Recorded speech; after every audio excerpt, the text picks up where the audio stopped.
കുറേ ദിവസമായിട്ട് എൻ്റെ വീഡിയോ വന്നിട്ട് ഫുൾ ഡ്രസ് ഷോപ്പിംഗ് വീഡിയോ ആണ് കേട്ടോ. അപ്പം ഇന്നും അത് തന്നെയാണ്. പിന്നെ എനിക്ക് പേഴ്സണലി ആണെങ്കിലും കമൻറ്റ് ബോക്സിലും ഒക്കെ ഞാൻ കണ്ടു ഗേൾസ് സോപ്പിൻ്റെ റിവ്യൂ ചെയ്യാമെന്നൊക്കെ ചോദിച്ചിട്ട്. അപ്പം ഞാൻ അത് യൂസ് ചെയ്തുകൊണ്ടിരിക്കുകയാണ്. അപ്പം അതിൻ്റെ എന്തായാലും റിവ്യൂ ഞാൻ ഇടാം കേട്ടോ.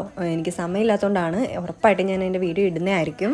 കിട്ടുന്ന ദിവസങ്ങളാണ് ഞാൻ ഇതേപോലെ എന്തെങ്കിലുമൊക്കെ ഷോപ്പിങ്ങിനും കാര്യത്തിനും ഒക്കെ ആയിട്ട് ഇറങ്ങും. ഇന്ന് ഒരു കുർത്ത സെറ്റും ചുരിദാറും എടുക്കാൻ വേണ്ടിയിട്ട് ഇറങ്ങിയതായിരുന്നു. എന്തായാലും കുറേയൊക്കെ തപ്പി കിട്ടി. ഇതൊരു ബനാറസിയാണ് കേട്ടോ ചുരിദാർ മെറ്റീരിയൽ. അടിപൊളി, എനിക്ക് ഭയങ്കരമായിട്ട് ഇഷ്ടപ്പെട്ടു. കുറച്ച് റേറ്റ് കൂടുതലാണ് എങ്കിലും ഞാൻ നോട്ടായിട്ട് വെച്ചിട്ടുണ്ട് എടുക്കണം. അത് കഴിഞ്ഞ് നമ്മൾ വെളിയിൽ ഇറങ്ങിയപ്പോഴാണ് ഡ്രാഗൺ ഫ്രൂട്ടും റംബൂട്ടാനും ഇട്ട് വെക്കണ കണ്ടത്. ഈ ഡ്രാഗൺ ഫ്രൂട്ട് എല്ലാവർക്കും അങ്ങനെ ഇഷ്ടമുള്ളൊരു ഐറ്റം അല്ല. എനിക്ക് ഇഷ്ടമല്ലായിരുന്നു, പക്ഷേ ഇപ്പോൾ കഴിച്ചു തുടങ്ങിയപ്പോൾ ടേസ്റ്റ് ഉള്ളതായിട്ട് തോന്നി കേട്ടോ. അകത്ത് റോസ് വരുന്നത് അടിപൊളിയാണ്, നല്ല മധുരമാണ്. പിന്നെ റംബൂട്ടാൻ എല്ലാവർക്കും ഒരു ഇഷ്ടമാണെന്ന് തോന്നുന്നു. പിന്നെ നമ്മൾ അമ്പാടിക്ക് ഒരു കുർത്ത സെറ്റ് എടുക്കണമായിരുന്നു ഓഗസ്റ്റ് 15 ഇടാൻ വേണ്ടിയിട്ട്. പിന്നെ നമ്മൾ വരുന്ന വഴിക്ക് റോഡ് സൈഡിൽ തന്നെയുള്ള ഒരു ചായക്കടയിൽ കയറി കേട്ടോ. ചായയും എന്തെങ്കിലും സ്നാക്സ് ഒക്കെ കഴിക്കാമെന്ന് ചോദിച്ചിട്ട്. എനിക്ക് പണ്ടൊക്കെ ഇങ്ങനെ റോഡ് സൈഡിലൊക്കെ നിന്ന് കഴിക്കുന്ന എന്തോ പോലായിരുന്നു കേട്ടോ. പക്ഷേ ഇപ്പം ഞാൻ കഴിക്കാറുണ്ട്. അങ്ങനെ അതൊക്കെ കഴിച്ചിട്ട് വീട്ടിൽ